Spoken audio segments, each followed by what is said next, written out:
Donc, nous continuons sur votre message de passage. Je suis l'exposition Amadi. Je continue cette série d'enseignements malgré des petites interruptions. Nous avons, chaque fois qu'il y a les ministères des Fils de l'Homme, il y a eu des gens enregistrements. On vit lors de la première venue de Jésus-Christ. Il y a eu 4 évangiles. Ils sont enregistrés, ils ont reproduit tout ce que Jésus avait parlé, déclaré. Vous pouvez garder ça des années, c'est ce qui se fait aujourd'hui avec les ministères des Fils de l'Homme aujourd'hui. Les bandes ont enregistré et gardé ça pour longtemps. Et pour que les gens puissent écouter. Maintenant, il y a des parenthèses. Paul n'a pas été dans la montagne de la transfiguration. Il y avait que Pierre, Jacques et Jean. Parmi et Jésus. Mais Paul, quand Pierre parle de la transfiguration, il explique ce qui s'est fait du point de vue historique, du point de vue, il fait une narration de l'événement.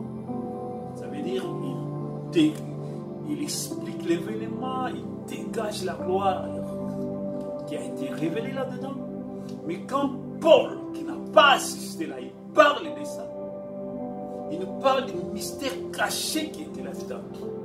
Quand Paul parle de l'adoption des fils, il parle de la transfiguration. Pardon. Il reçoit la révélation de l'exacte chose que signifiait la transfiguration. Voici mon fils bien-aimé à qui je m'y fais mon affection. Écoutez-le, c'est le placement du fils dans sa position, c'est l'adoption. La chose que les Pierre et les autres ne savaient pas. Et il vous déclare que nous étions là dans la montagne, nous avons vu la gloire. Mais qu'est-ce que signifiaient ces choses-là? Paul avait la révélation du ministère du Fils de l'Homme. C'est la même chose aujourd'hui. L'épouse a la révélation du ministère du Fils de l'Homme aujourd'hui. Ça ne s'arrête pas seulement à ce qui a été dit, à ce qui a été enregistré, mais c'est la révélation de ce qui a été dit.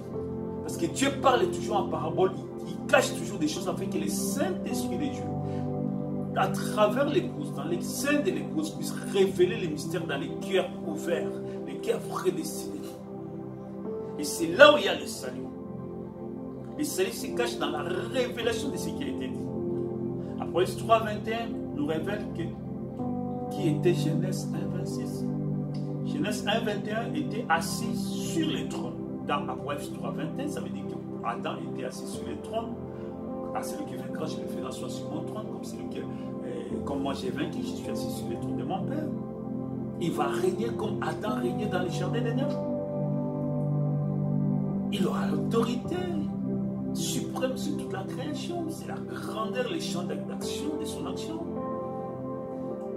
Donc, Apocalypse 18, qui veut dire Jean va prendre les livres nous révèle comment est-ce que Genèse 1, 28, ça veut dire que l'homme à l'image de Dieu a été fait parce qu'il avait mangé les livres. Voilà pourquoi il était à l'image et à la ressemblance de Dieu. Et il a été investi de l'autorité de l'Apocalypse 3, 21. Ça veut dire qu'il était assis sur le trône, il dirigeait et gouvernait. Donc là, on a vite compris que Genèse 1, 26, qui est l'homme à l'image de Dieu,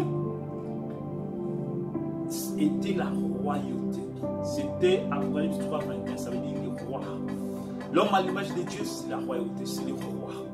C'est l'autorité royale. C'est la domination, c'est les commandes, c'est ordonner, c'est parler sur la création, c'est avoir l'autorité totale et complète. Garder la jeunesse éternellement. Ne jamais mourir. Rester toujours jeune, ne jamais vieillir. Et au commencement, Adam n'avait pas vaincu, mais il était choisi, il a été élu. Bref, un don de Dieu. Mais aujourd'hui, il faut vaincre, c'est toujours par les choix. Ce n'est pas la prédestination, parce que dans les jardins d'Éden, Adam était élu, choisi. Mais aujourd'hui, il faut vaincre pour manger les livres, pour s'asseoir. Donc, on est à une... Voilà. Donc, c'est ça le mystère. Adam, Dieu l'a pris, il a représenté la race humaine. Il était le représentant de la race humaine. Il a reçu les livres Christ a pris les livres des dentaires originales, il a donné à Adam. Et quand Adam a perdu les livres italiens, des dentaires originales, ça veut dire à l'Esprit de Dieu. Au temps de la fin, Christ est venu, il est mort, il a versé son sang, il nous a racheté. Il a payé les prix. Il est monté dans le sein du Père. Il a intercédé durant les étages de l'église. Il sort de là, il prend les livres pour chapitre 5, il brise les sons, il donne la révélation 7. Et restitue la livre à la race humaine. Frère Branham représente la race humaine en faible mesure. Il reçoit les livres en faible mesure. Mais c'est l'épouse qui va manger les livres, qui va recevoir les livres dans toute sa puissance. Le troisième bout dans toute sa puissance. L'autorité royale dans toute sa puissance. L'autorité universelle de toute la création dans toute sa puissance. C'est l'épouse. Que Dieu vous bénisse richement. C'est votre serviteur, le passage de son Amen. Que Dieu vous bénisse. Amen.